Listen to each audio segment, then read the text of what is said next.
Menurut Mahatma Gandhi, kebutuhan dasar manusia itu setelah makan adalah cerita. Dan agar ceritanya lezat, maka kita membawa gosip di dalamnya. Ketika gosip itu tersebar ke telinga subjek, biasanya subjek akan tersinggung dan melabrak si pencerita. Karena baginya, ini telah menyinggung harga diri.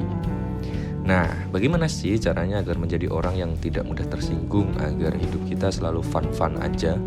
Karena kita tidak bisa mengontrol cangkemnya orang lain kan?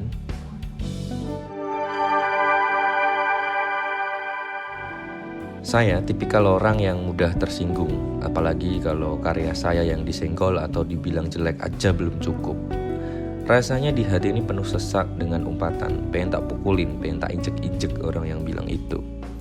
Tapi itu dulu sebelum mengalami banyak hal yang was-was dan belum dewasa lah pastinya.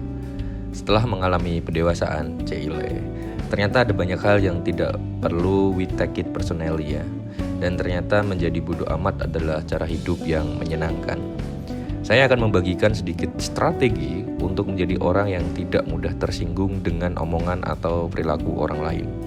Ini berdasarkan pengalaman pribadi ya, jadi bisa cocok denganmu atau tidak. Jadi dipilih aja. Dimulai dari pertanyaan, kenapa sih kita bisa tersinggung? Dan bagian mana dari tubuh kita yang merasa tersinggung?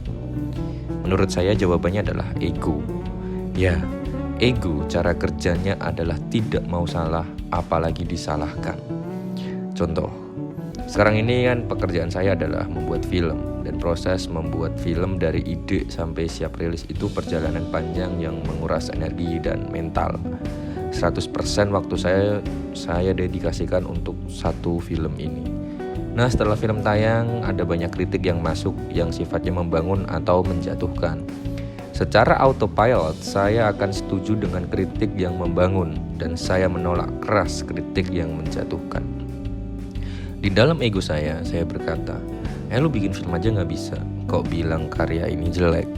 Nah, itu letak kesalahan pertama saya sebelum dewasa.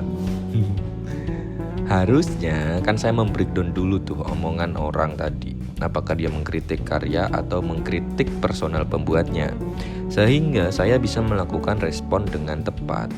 Nah, ternyata saat itu para kritikus itu fokus terhadap karya yang saya bikin dan bagaimana impactnya untuk relevansi hari ini. Mereka sama sekali tidak ada niat untuk menjatuhkan saya as a personal. Dan kalau saya memutar waktu ke saat itu, rasanya ya saya malu sekali karena menolak sebuah ide improvement yang besar untuk karir saya. Karena isi kritiknya adalah sesuatu yang membangun dan saya harus belajar tentang itu.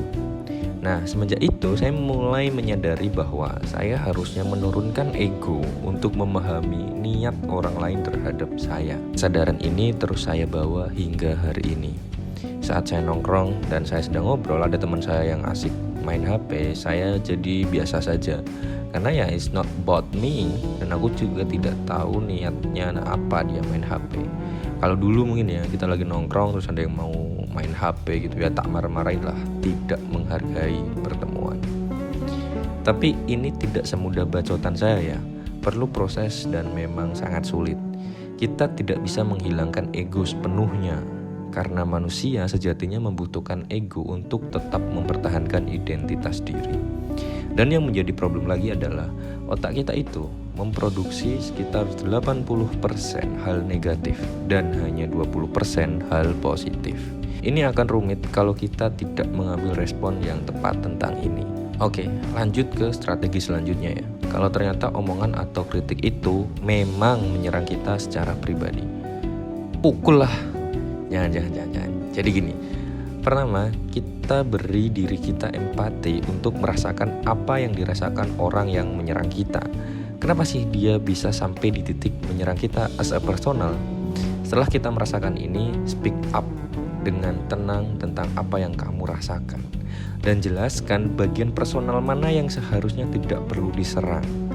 Sekali lagi, ini sulit, bacotan saya ini sulit dilakukan. Jadi memang perlu waktu latihan. Karena menjadi dewasa dan punya kecerdasan emosional itu adalah jalan yang panjang. Nah, untuk menutup video ini, ada satu kutipan yang menarik dan saya sangat suka.